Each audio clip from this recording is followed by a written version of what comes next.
Welcome, ladies and gentlemen, to the greatest known podcast in the motherfucking multi-universe. The Heel Hook Show, motherfuckers. I am Lamprey. That's my brother from another mother, from the other side of the Atlantic, Eddie, motherfucking keyboard warrior law. How you doing, sir? Chilling, man. Chilling. Yo, fucking King Mo's training with JDS. I don't know how I feel about that. Well, I mean, isn't he a heavyweight tournament? He's in the heavyweight tournament. Yeah, he's in the heavyweight tournament. So and Trevor Bryan, if I remember that correctly, that name should ring a bell to boxing fans. He's a heavyweight fighter, so heavyweight boxer anyway. But no, learning how to throw them hands at the big boys. Jesus Christ. It's so hard to get motivated when it comes to Bellator. Really? Whoa, Eddie's got the most suspect tone ever. That wasn't a tone. That was. Hey, I'll show you. This is Michelle Watterson and I forgot this chick's name. Is it B Nguyen? Yeah, Nguyen? Ages ago. Yeah. It's a video of her and Michelle Watterson dancing to "It's Not Unusual." That shit. Yeah, Tom Jones. Barry White? No, I think it was Tom Jones, wasn't it? Oh, it is Tom Jones. That's right. Who's Barry? Barry White. No, I was in a Barry White last night. That's why. Oh, I bet you were, sir. I bet you were. I'm saying. Eddie coming through with the power. Anyway, what's good, man? Everyone to make fucking Eddie feel awkward. Just I never feel awkward, bro. I'm down with it. I'm fucking good, man. I got my my other pair of Jordans that I ordered. Okay, how much do you spend on this shit? Like enough. Average. No, like it's for shoes that you'll never wear. Oh, for shoes that I'm gonna wear all of them, but there's some that I might only wear like once a year. Once a year, and then you freak out if they get scuffed. No, they don't get scuffed. Like they don't. But what if they do get scuffed? You freak out. Don't. Like that's like. Right, let's say they do though. Let's say one of them does. Let's say your brand new pair gets scuffed, whether or not it's your fault. Then I'm just gonna have to wear them, aren't I? Like that. Once they're scuffed, you might as well just fucking wear them all the time. Just light them on fire, melt them, fuck it. Yeah, that as well. But I was really happy though because the pair of Air Jordan Bands, the black and reds. All the sick ones, yeah. Yeah. Like I said to you yesterday, I was waiting on them yesterday to come. They came today, and they were they average at retail and on sale and stuff like that at like anything from £200 plus. And I got mine for £60, so I got mine for steal, and mine are absolutely beautiful. They've never been worn. The box is fucked, but the actual shoes themselves are absolutely impressive. That's fucking ridiculous. But I also have like 30 hats, so I can't exactly. Shit. I do wear them at least once like a month though, each one. I think the only ones I think I'll barely ever wear is probably the 3-throw line Air Jordan 3s. The exclusive. Those are expensive shit. Yeah, they were really expensive, and I'll probably keep them in a box. I might wear them like once or twice in the summer. But they're like going to be my like special occasion summer shoe, and that'll be the only time I wear those. Yeah, well, hey, you know what? I don't understand you, but cheers. Hey, I'm just one of those where it's just like I'm not a fucking crackhead or anything, so it's one of the right, exactly. See, and that's what I say about shit that I spend money on. It's like, hey, at least it's not drugs, for the most part. What? Except for the most part, bro. All I'm saying is this: that that's not drug, that's medicine. Don't play. Is it? I don't know. No, I'm with you. No, all I was going to say is though is if I wouldn't have had to I wouldn't have had to bought these Air Jordan bands if the other ones I hadn't got stolen. So yeah, that sucks. Yeah, that really did suck because they were the first ever pair of Air Jordans I worked for and bought myself in 2003. So jeez. They got robbed. But anyway, I know you want to vent, so let's talk Conor McGregor and Frankie Edgar. It's not even that I want to vent. It's that I don't buy this shit. Okay. Okay, I buy it if you're telling me, like, look, man, it wasn't gonna be at 145. It wasn't gonna be for no interim belt and like that. It would have been just a fight at like 155. Yeah. 150. Let's say 150. Meet in the middle. Okay. But you can't get me to believe for 1 second that Conor McGregor was going to cut to 145 on short notice against a wrestler. 222. When is 222? 222 is not this weekend, but next weekend. How right? I want to throw this out there, just as a hypothetical. Sure. What if Conor had been made? Because this is the key thing that we don't know. What if Conor had been made aware that there's potential that somebody's not going to make it, and that's the reason why he's saying this? Because why would you bring him back for Frankie Edgar though? Like, I would give for Max Holloway. This is his belt that he never lost. Well, okay. Here's the thing. Here's why. Because the reason he says it's not happening is because they don't have enough money for him. Okay. Well, that wouldn't surprise me because they haven't had enough time to promote it. Sure, fair enough. That being said, again, they don't have any money. So why if they were gonna plan, just in case Conor's gonna jump in here, let's get some shit together.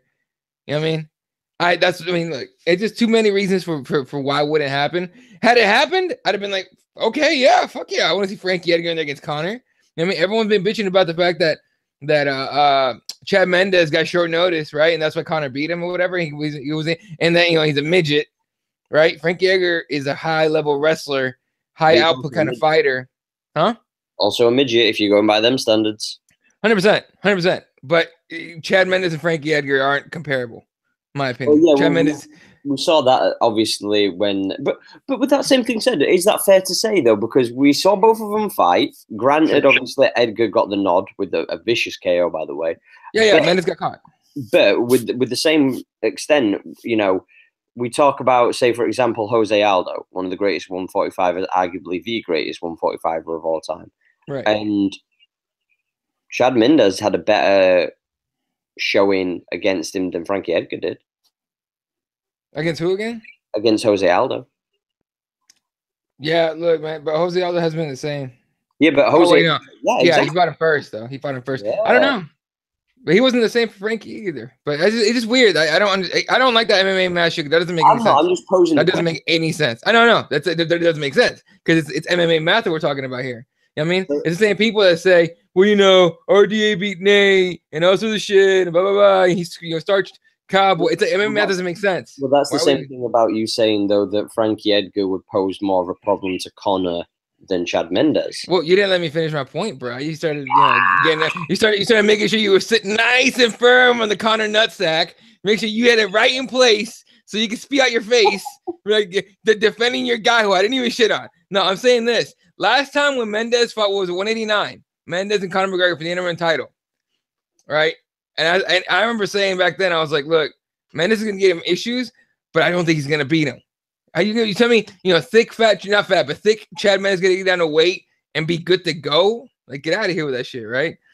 Now you're talking about Frankie Edgar's been training, right? His fight fell out. If Conor McGregor came in, you would still get it full camp Frankie Edgar physically, right? Yeah. And I think that would be that would at least that fight would at least shut like the haters up that said, oh, he fought Mendes on like fucking days notice or like a week notice. Fair enough. He fights Frankie Edgar in full camp, and let's say he beats Frankie Edgar. Okay, there you go. Y'all can shut the fuck up now. He beat a wrestler. Frankie Edgar beats him now. Ooh. You know what I mean? The first question is going to be, was it worth the risk for Conor, and did the weight cut fuck him? But the other thing with that same thing said, though, is you can also, with to add on to the weight cut that you just mentioned, you could also turn around and say it wasn't Conor on full notice. So the preparation is completely different. So do you know what I'm saying? It's kind of one of those things where it's... Yeah, that's what I'm saying, though. Yeah, I'm agreeing with you. Yeah. I'm just extending the thing of saying that, that adds to there's not much of a risk. It's kind of like fighting Nate the second time. Like, right. He could have just walked away and gone 170. I fought a guy at 170. And that guy is not even a 170. Like, that guy was probably 185. And I know the joke, the heavyweight, blah, blah, blah. Yeah. But, he is naturally bigger than Conor. Conor, at the most, was 170. You know what I mean? And we know that Nate was at least 8 pounds, 10 pounds heavier than 170 when he stood in that game. We know that. But the point being is that he didn't have to take that second fight. And a lot of people didn't put a lot of weight into him losing that first fight unless you were a Nate Diaz nut hugger.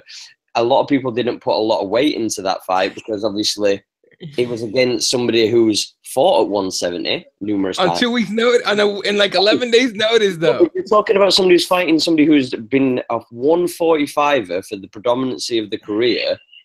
Right. fighting at a weight at 170 against a guy who's comfortable at fighting at 170 and has fought numerous times at 170.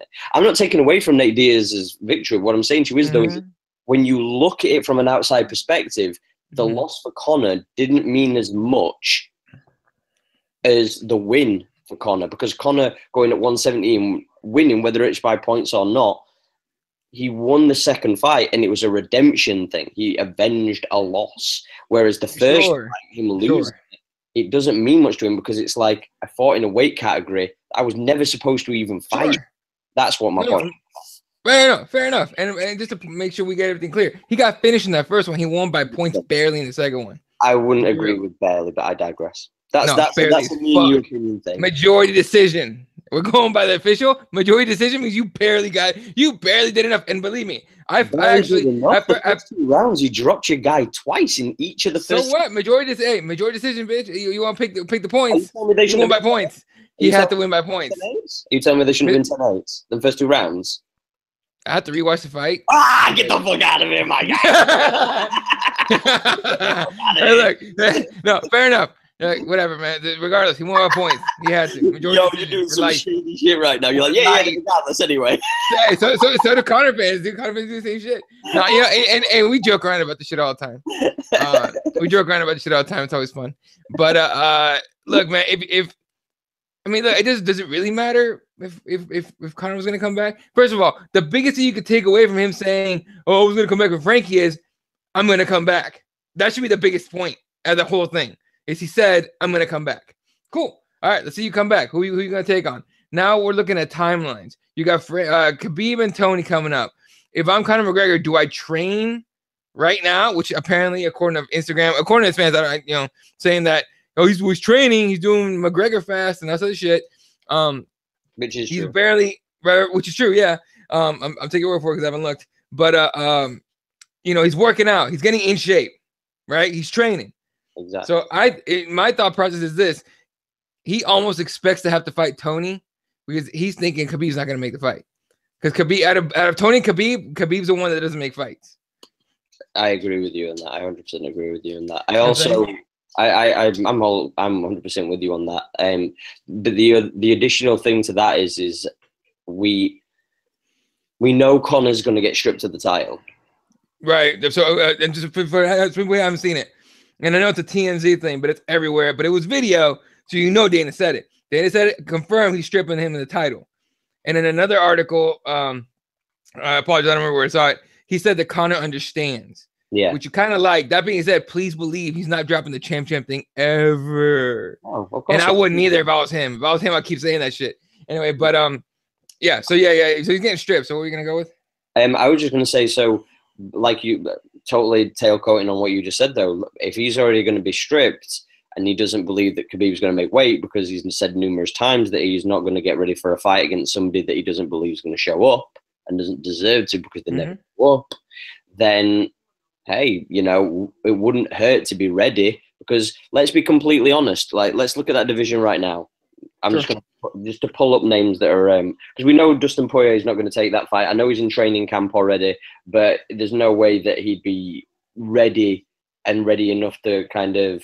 Oh no, what am I even talking? Yeah, 155. Yeah, so he's getting ready for a fight, but it's probably not going to be the case that he's going to get the title shot over a Conor McGregor if they could pull that off. So, with that same thing said, looking at the rankings for 155. The only people that you could have realistically, and I don't agree that any of these people should be the backup fighter for the title. You could say Nate. You could say Kevin Lee. And you could argue Edson Barboza. And out of all of those, I like Kevin Lee the best. I'm only saying that Kevin Lee shouldn't because he obviously got beat. Right, he got finished. Yeah, exactly. And the same reason for Edson Barboza, he got finished. And then the Nate thing, it goes without saying, you haven't fought, not active. And I understand that Conor hasn't been, but he's the former champion. So yeah, it's a weird thing. Anyway, no, but the one name I don't want to, the one guy I don't want to see in there's Eddie Alvarez. I don't need it. Dude, first of all, getting past the fact that some banshee screaming cage shot every fucking time he fights, and I have to mute the goddamn TV. Dude, I swear to God, that shit drives me insane. Dude, last time this motherfucker fight against Gaethje, I was in a Buffalo Wild Wings sitting across from Jesse, okay? This is in California. All right, sitting across from Jesse, his wife, me, my chick, and the kid. And you can hear this freaking banshee just like, and we're in Buffalo Wild Wings, just loud as shit that you can never, we can barely hear each other talk. Dog, come on, man. Cut out, Eddie Alvarez. Cut that shit out. Cut that shit out. I don't be doing that shit no more, motherfucker. But other than that, I don't really care to see Eddie Alvarez in there again. I just don't. So I just don't. I don't know about you. You could. The other guy that I wouldn't mind seeing in there is I could see an outside shot of James Vick getting thrown in there. That wouldn't surprise me. And that weight cut, yeah, is and that's the one thing. Right, but that's the guy you would tell him right after his last fight, like, hey, don't get fat, motherfucker. Stay in shape. What? Where is he at? All right, dude, he's not even in the top. He's 12. He's right, but look again. Let's look at the rankings. Tony and Khabib. So Khabib falls out, right? Eddie Alvarez, to me, non-starter. Edson Barbosa got finished with Khabib. Poirier and Gaethje are fighting here in April. Do not fuck with that fight. I'm excited about that fight. I already got my tickets, motherfuckers. Don't fuck with that fight. That being said, all right, okay. I already got my tickets for. I'm going, dude. Although I wouldn't mind seeing Poirier in there. For some reason, I think he'd have a good shot against Tony. But don't fuck with that fight. So let's say they don't fuck with that fight. Kevin Lee got finished by Tony. Nate Diaz, I said they would do it just to do it. But again, not active.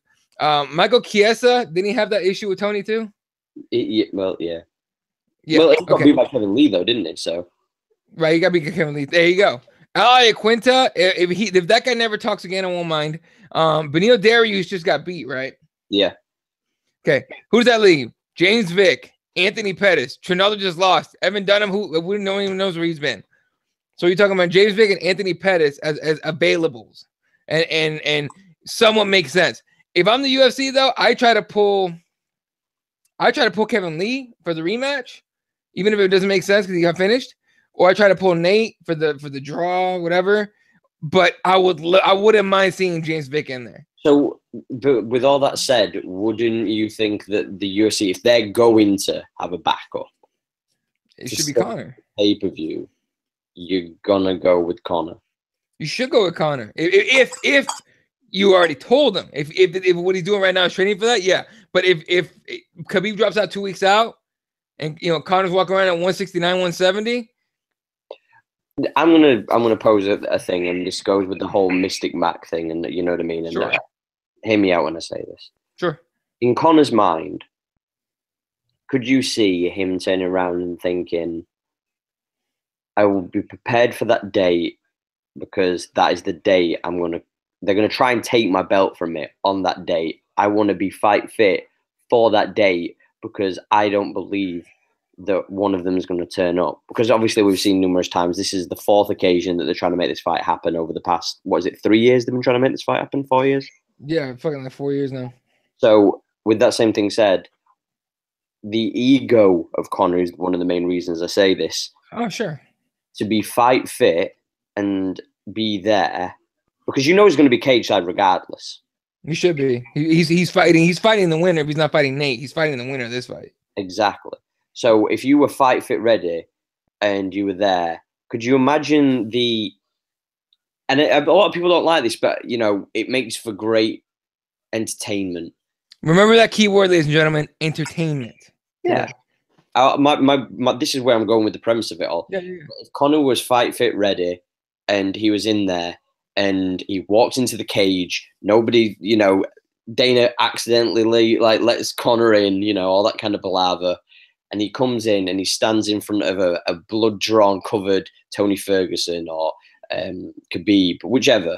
And then the back and forth, Conor's there spouting his mouth. Khabib's saying odd bits, or Ferguson, whichever. Both of them kind of come close together. Conor pushes, the scuffle ensues. It makes for a shit show as far as martial arts is concerned. And I totally understand that. But as far as it's concerned, unlike WWE, this is genuinely sports entertainment. Like, you kind of want to see this to make you invested in the fight. And all 3 of those guys, or 2 of those guys facing opposed to Conor. It makes for goddamn interesting television, though, when you see these guys about to kick off in the middle of the cage and security's pulling them apart. That's what I want to see. If I'm not going to see Conor come in and obviously cover for one of the guys if they don't make it to the scales. Right. So, again, remembering the keyword entertainment.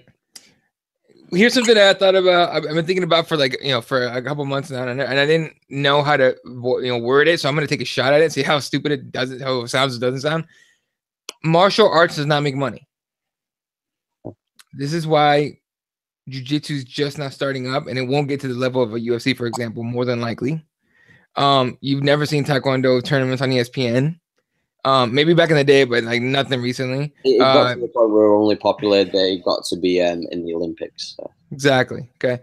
Muay Thai, which would satisfy all these just stand up and fucking bang, bro, motherfuckers. That's not on television. Okay. You know where I'm going with this? Is those are not the entertainment aspect of MMA is important. And there's look, man. And for a long time, I'll be honest about it. I was fucking so hesitant to embrace that aspect of it, to embrace the aspect of a post-fight interview being something worth like saying something special. Like you win that fight, you earn that post-fight. You better say some shit that matters. Okay. And the reason for that is because you don't want it as a pure fan, whatever, of MMA and mixed martial arts in general. You don't want it to be compared to WWE. That being said, the people watching UFC, a good amount of them are watching WWE, are here because of WWE. We don't give Brock Lesnar enough credit. Everyone always skips over that part of history. Brock Lesnar brought a lot of new viewers. I would say the second best thing, number one being that Ultimate Fighter finale won with Forrest Griffin and Stephen Bonner. The second best thing that ever happened to the UFC is Brock Lesnar, my opinion. And stats might back it up. You never know. But the entertainment aspect of this whole thing matters so much. My dad has never watched a UFC event. He knew that Conor McGregor was fighting Floyd Mayweather. My dad's a boxing guy at best, okay? And he only watched it when Tyson was around and when we had, Mexican champions, right? But he knows Floyd Mayweather, all right? And he knew who Conor McGregor was. He came, hey, isn't that little Irish guy, what's his name? Conor, I don't know his last name. Conor Gregor, he called him. McGregor, yeah. He's fighting Floyd, right? He's like, yeah. He goes, Floyd's going to fuck him up. But good on that little guy. But he goes, but good on that. He called McGregor the little guy, even though Floyd's smaller. He goes, but good on, yeah, I know. But he didn't know. He didn't know anything about Conor McGregor. No, I'm just, it's funny because it's a stereotype that like a lot of like, right. That was what exactly. So, yeah. So he goes, good for that little guy, though. He's got balls. I like that. I might watch. I think he ended up going to they all got together at my friend at one of his friends' houses, and they just happened to have the fight on. Like my dad wasn't even playing. He completely forgot about the fight until the night of. But he was texting me during the fight. He goes, he goes, the Irish guy's getting lit up. What the fuck's going on? Like I was like, hey, he's not a boxer, Pop. What can I say? Anyway, but here's where I'm going with this. It has to be entertaining or nobody's gonna watch. You're not gonna sit and watch HBO if it's not fun to watch. Like Brendan Shaw's about to have this show on there. I forgot the name of it. It's like thank you. Oh my God. Really? That's a name? Even I looked at it and I was like, bruh. Okay. I'm gonna do a Shawbism. For sure, don't name it some stupid shit that looks like a fifth grader picked it up. Well, okay? The thing is, though, is that one of the things that like made me kind of laugh at it first and foremost was the description of him was former fighter, stand-up comedian, and red carpet host. I was like, now now you're reaching. Yeah. With red carpet host, that means clown for us to laugh at on television. That's literally what a carpet host is, right? You never seen a red carpet host go, Harvey Weinstein, did you touch those girls inappropriately? No, they go, Harvey Weinstein, hey, can I get your next movie? Hey, that's what a clown is. It's a clown. He's a clown. That's what it is. That being said, forget all that. They're not going to have Brendan Schaub on there to talk serious MMA, okay? Because that's not entertaining. He's not going to break down fights. He's not going to teach techniques, all right? He's there to be a gossip queen. There you go. Why? Because entertaining the people. So, it's time for us as MMA purists to embrace or at least understand and accept the fact that entertainment is a huge part of this whole thing. Because this is where we get where people become Conor haters. Is that, oh, he's not a martial artist. I don't agree with that, but sure, if you want to go with that, he's a martial artist for sure, clearly, all right. But he's also an entertainer. Who are the ones? I mean, fucking, I've never. Oh my god, nobody made me laugh harder than Chael Sonnen shitting on Brazil constantly, and only second to that is Conor McGregor going, who the fuck is that guy? Like, oh no. Okay. You want me to pay attention, you gotta make me laugh. I will watch awful television if it's fucking funny. Okay. Like I will. And most people will. But we need to understand that entertainment aspect is very important. So for entertainment aspect, if you get Conor McGregor in the freaking cage after Khabib and Tony beat the shit out of each other, say Tony wins, Khabib wins, doesn't matter. And he gets in there talking all that shit, doing the super Billy walk and all that, and you know, fucking gazelles and lions and shit everywhere, like whatever the fuck trash bullshit he says.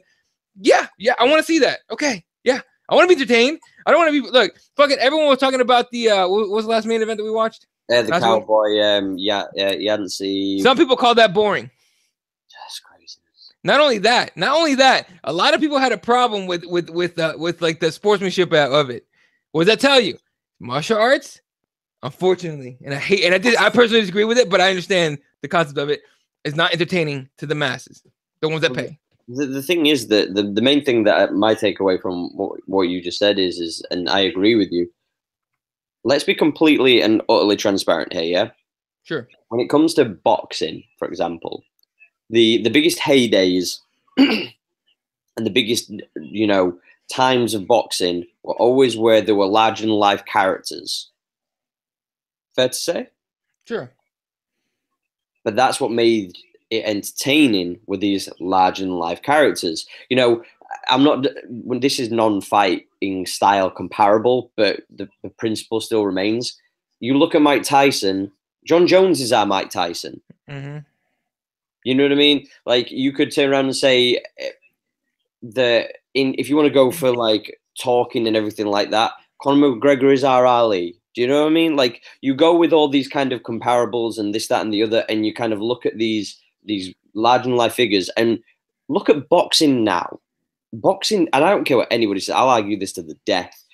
Boxing had the biggest boost of eyes purely because an MMA fighter was going to fight against the only guy who was relevant in boxing. Don't give me that Lomachenko stuff. Don't give me Anthony Joshua. Don't give me any of that bullshit, because let's be completely and utterly honest.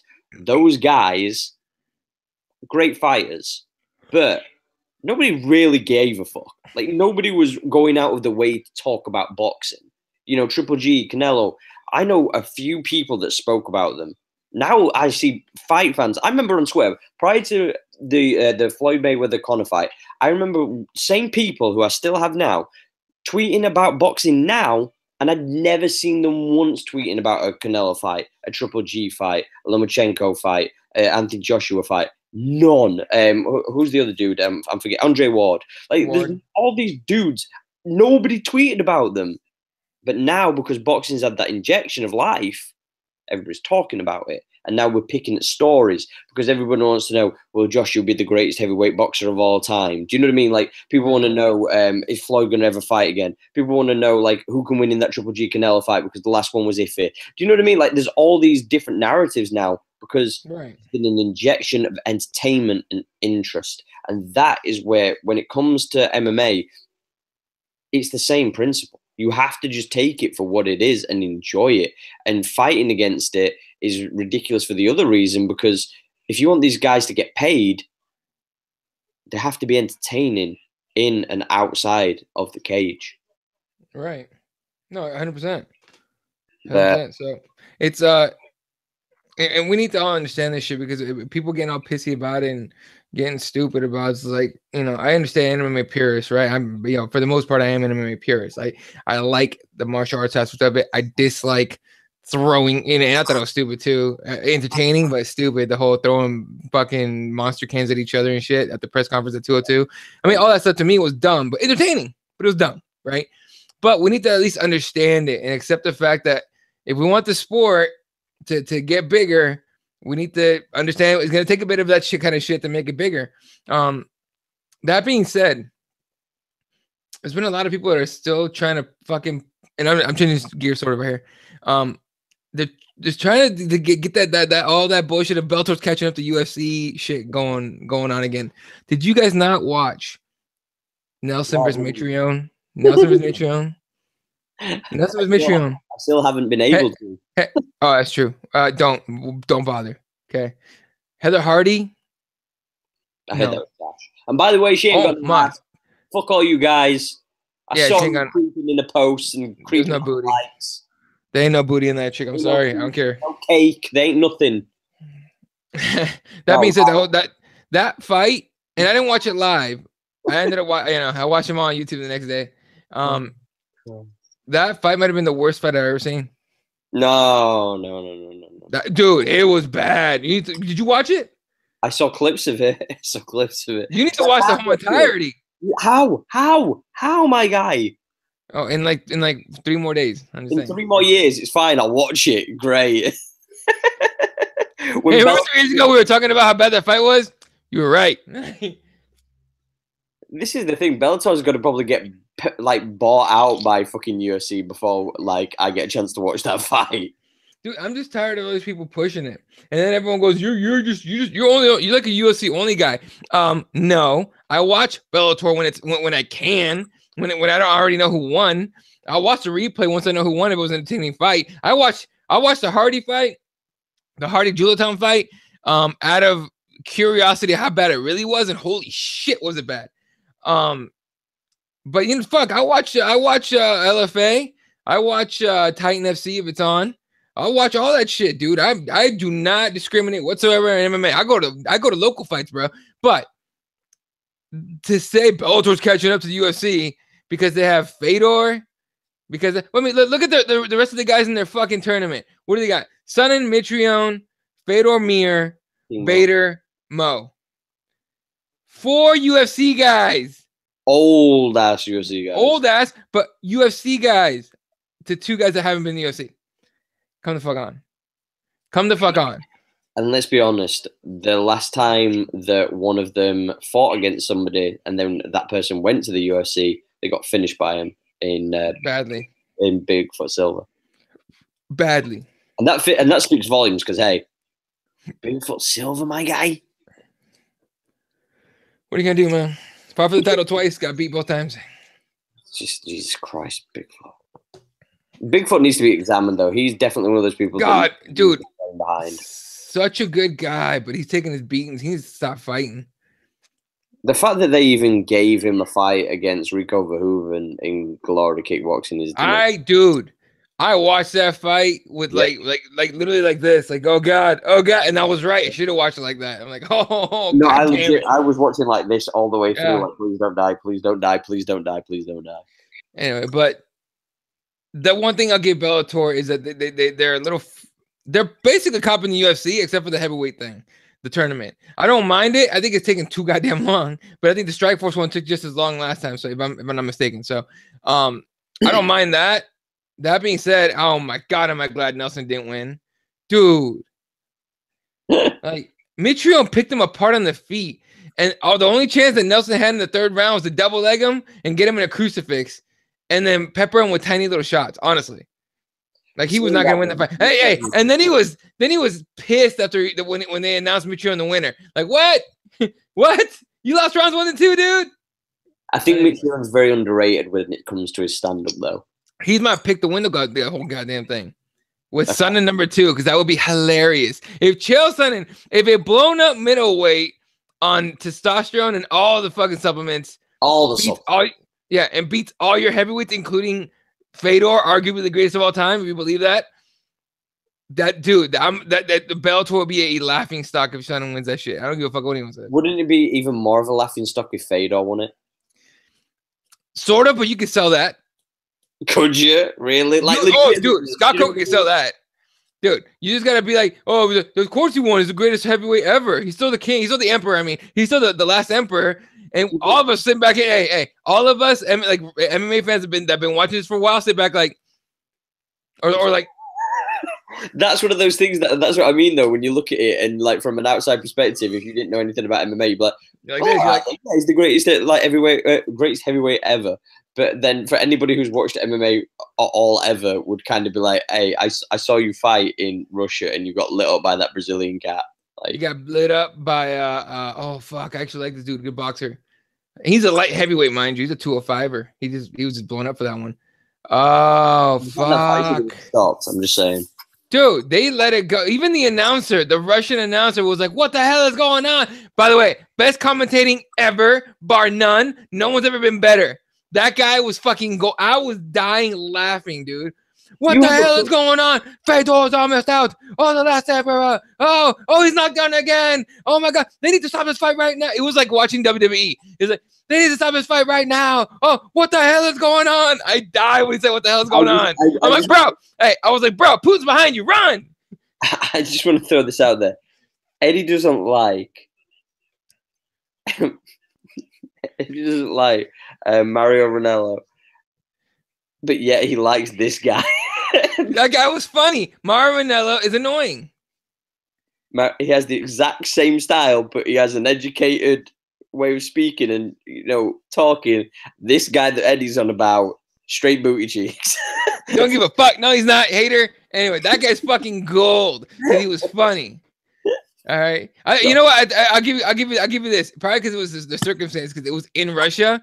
And I could just imagine Putin behind him with a silence 9mm to the back of his head, like you can keep talking that shit. Like, I mean, that was hilarious. But whatever, man. Hey, what do you think about Jimmy Smith so far? I've liked what he's done so far. Jimmy Smith's pretty good. I was reluctant at first. I'll be the first to admit it. And one thing a lot of people give me flack for is that I'm very opinionated when it comes to certain things. Yeah. I do think that Smith, when he were at Bellator, I was never sold. I never thought he was that good. I wasn't. I only heard him about 6 or 7 times. I wasn't invested in, and I wasn't sold. So, it is what it is. But then when he came to the UFC, and this, additionally to that, when I heard him on the Joe Rogan podcast, I was like, okay. And then when I actually heard him do commentary for the UFC, I actually really enjoyed it. Like, I really did enjoy it. I think he's good. I think he'll make mistakes. But they all do. They all do. Like, Anik does, Joe does, Goldie did it all the time. Oh, Goldie was like the worst of them all. Exactly. So I'm cool with it. I'm happy. And you know what?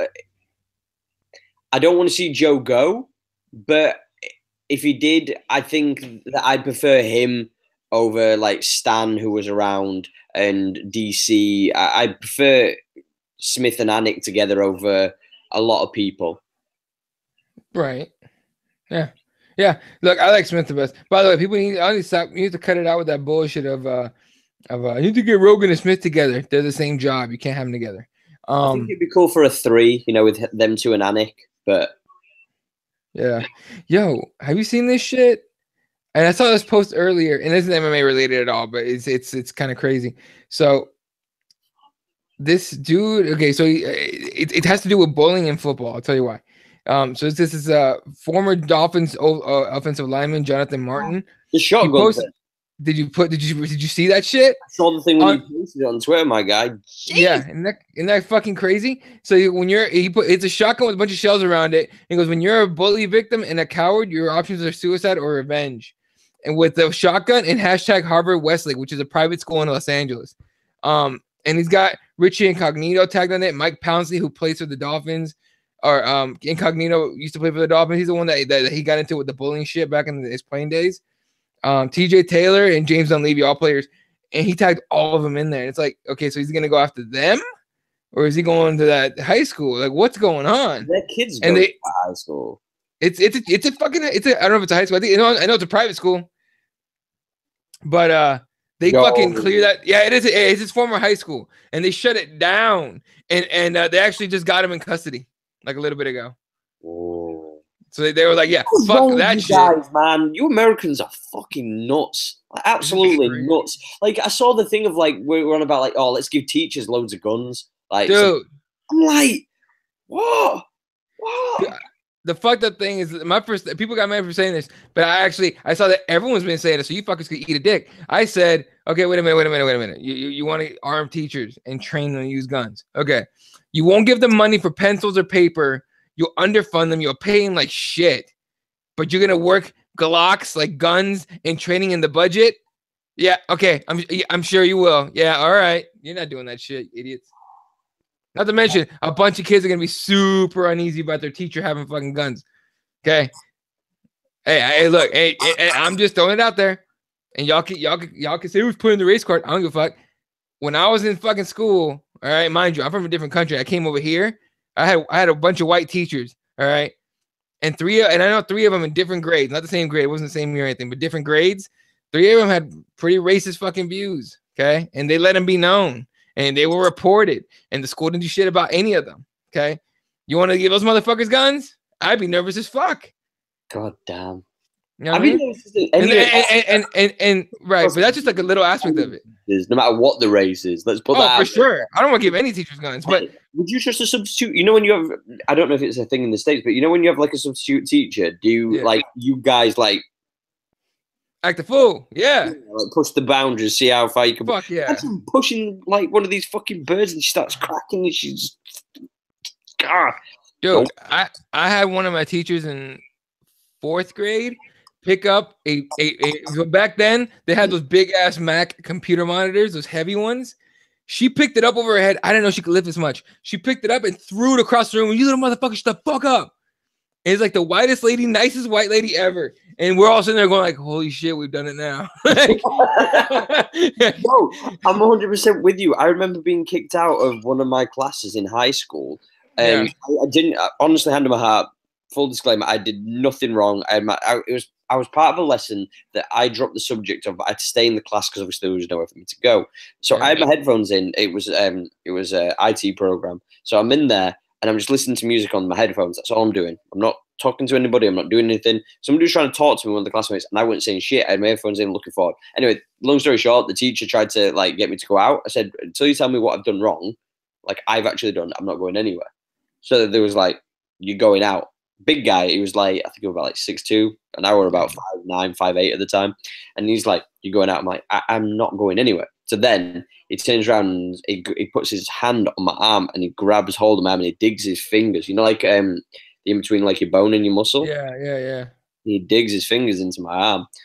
So I stand up and I said to him, let go of me. I'll go out if you tell me what I did wrong.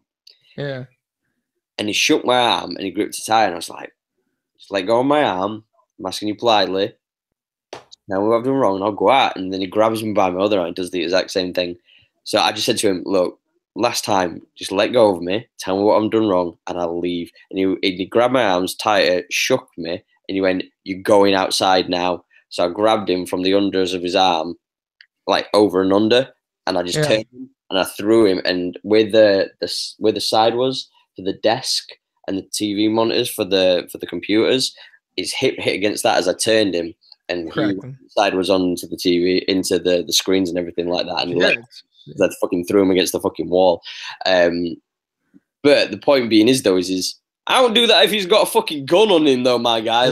Nope. And here's the thing. And again, we're getting a little political or whatever you want to call it. So I just want to put this out there and just to end it. I don't know what the answer is.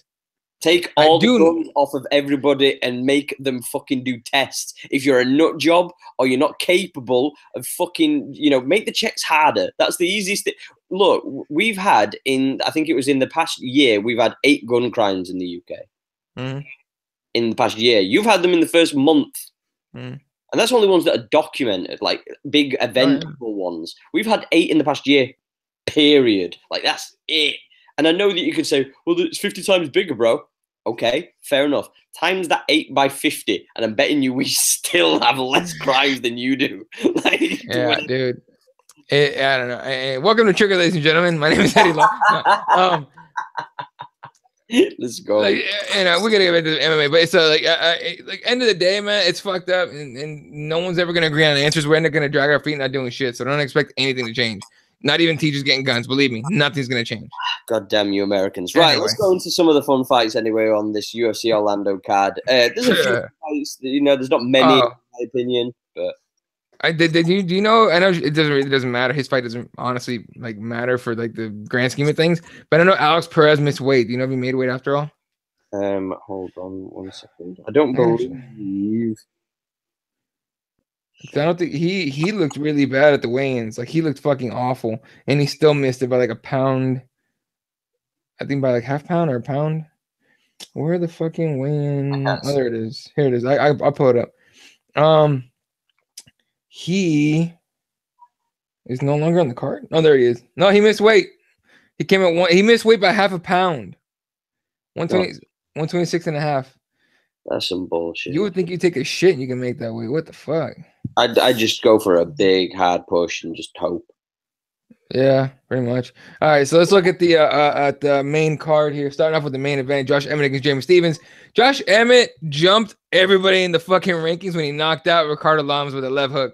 Look, great fucking punch.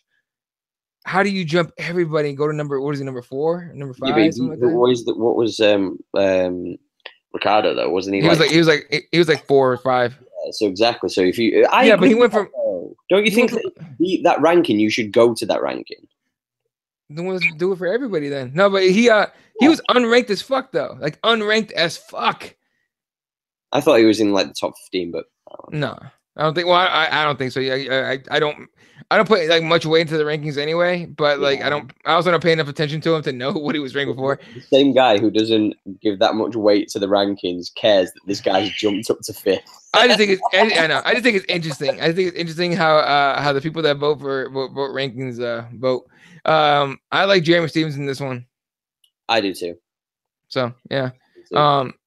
Jessica Andrade against Tisha Torres. This is, what do you call her? Fred Kirby called her the brisk gust of wind or something like that. He can't even call it a tornado. And I made my case that Tisha's gonna come out and fight her heart out in the first round and a half or so, and then Andrade's gonna fuck her world up and win. Andrade by the first round. God damn, dude! I'm gonna give Tisha at least 1 round. Fuck.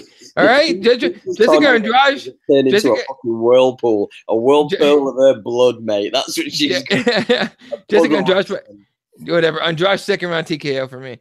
All right, Vincent Pro against Ali Latifi. I like Ali Latifi because he's a heavy-legged dude. He will fucking put dents in your body. The height and length on OSP's to me a problem for him now. Like a decent, good problem. True, but if you chop that tree, I can't even speak right now. If you chop that tree down. Oh yeah, then it's fair game. I still like OSP, but I'm gonna be rooting I'm gonna be rooting for Latifi. I got OSP in the probably like 2nd round, some kind of like submission. Probably that St. Preux choke or whatever they call it. What do they call that shit? The St. Preux. Whatever. It's supposed to be okay, whatever. And then here's a fun fight of the night: Mike Perry against Max Griffin. Can we just say both of these names have the most generic combat sports video game nicknames in the history of any fight together? There was zero creativity when it came to these names, right? I'm sorry, Mr. and Mrs. Perry and Mr. and Mrs. Griffin, y'all fucked up. But Max Payne and Platinum Perry. Yeah. Think about that, mate. Like, by the way, Max Payne was an excellent video game. Just saying. Excellent video game. I enjoyed the fuck out of that. The movie, complete dog shit. But the video game, fucking on point. I'm with you 100%. Anyway, but I'm going oh god damn it. I'm going Max Griffin, man.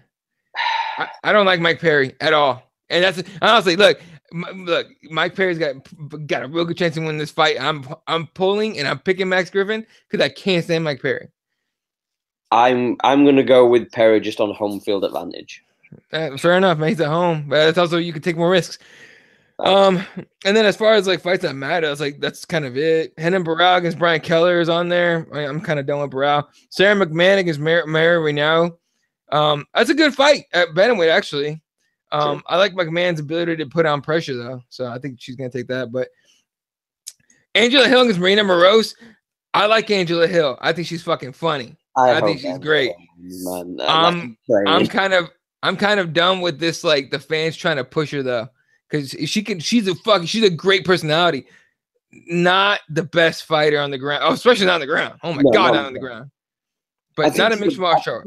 A good striker, but this is the great thing. Striker. We see too many fighters that are good at a certain level. Once they reach that level, it's kind of that level, and you can will people, but this is where again, and I've said this numerous times, and I won't harp on this, but the be all end all of it is when it comes to her.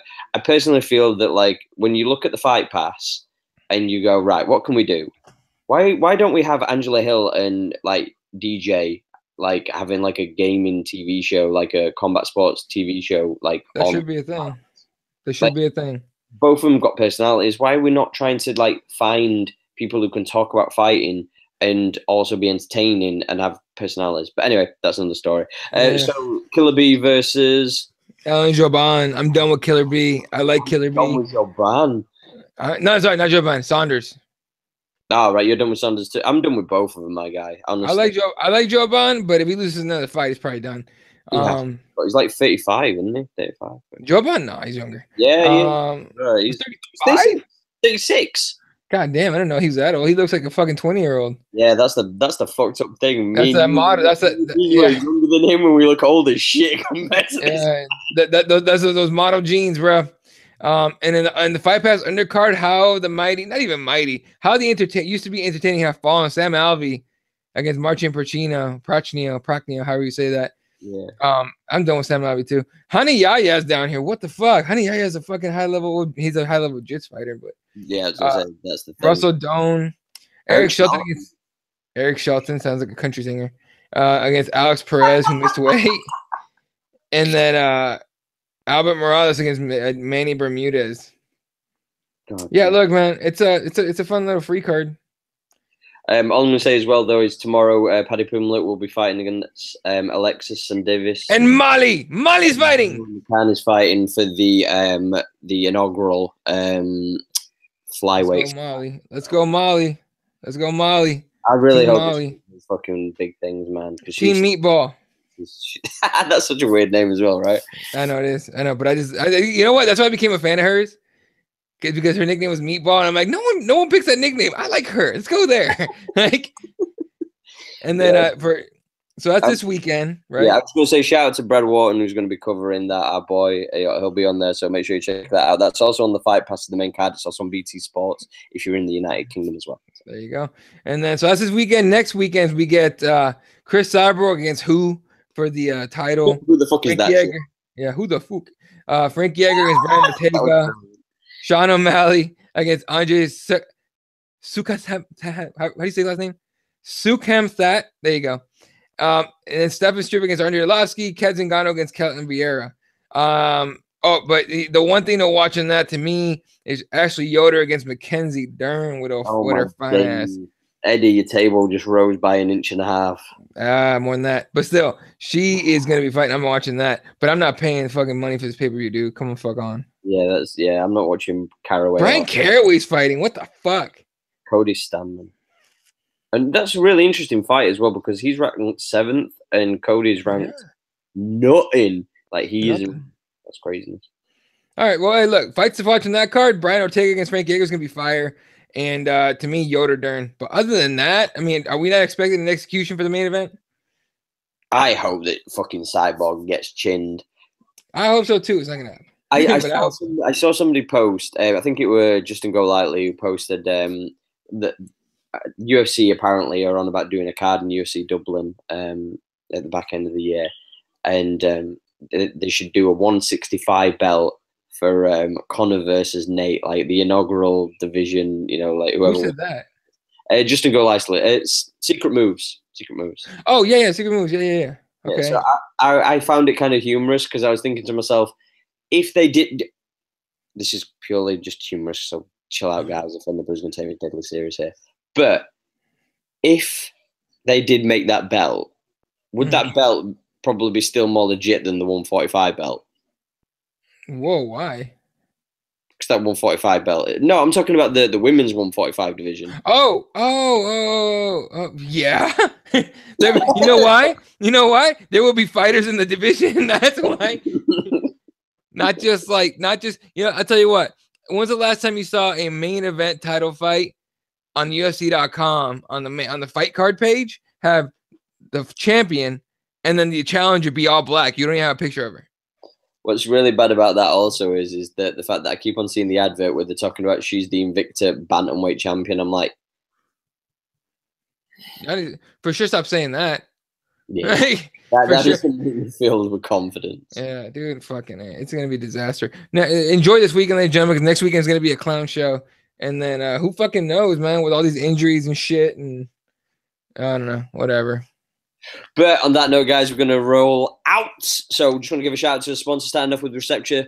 Get your CBD needs sorted, whether it be oil, balms, body butters. Make sure you go to receptionnaturals.com if you're in the United States. That's RECEPTRA, naturals.com. Use the code word, the heel hook, all one word for 10% off your entire order. Get your body and your mind right.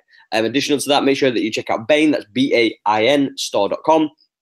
You've got all your jiu-jitsu and athletic apparel needs. So anything you need, whether it be spats, rash guards, all that good stuff, hoodies if you want to even just go running, because the motherfucker, it's cold outside, man. Like I was with my dog like earlier before I came back, and we'd start the show, and god damn, it's cold, guys. So yeah, so make sure you go to bainstore.com, use the code word the heel hook for 10% off your entire order. Go and do yeah. Get that shit. Follow me on Twitter at Ela31. You can find me on Instagram at KeyboardWarriorsMMA, KeyboardWarriorsMMA.com. Of course, KeyboardWarriorsMMA on iTunes, RepTheWarriors.com. Shout out to Represent. RepTheWarriors.com. Get yourself some gear. And you can also find me in Mackenzie Dern's panties. This guy's high already. You can find me on Twitter and on Instagram under Ashley Lamprey. That's ASHLEYLAMPREY. You can see my copious amounts of collections of Jordans because I'll be getting posted on there. And I am going to do a little bit of a mini video and just to show, because a few people were asking me what I'd purchased over the past couple of days. So I'm going to do like a little kind of show thing of what I've got and everything like that. Yeah, additional to that, make sure you follow the Heel channel. That's at the Heel channel _ on Twitter. Make sure you subscribe to this. Make sure you subscribe to iTunes and SoundCloud. It's under as the Heel channel on that also. Don't forget to leave a like and leave a comment. Share amongst your friends. We appreciate all your love and support, guys. So from me and Eddie, whether you're a lover, a fighter, or a hater, peace up. Hey, down. We're out.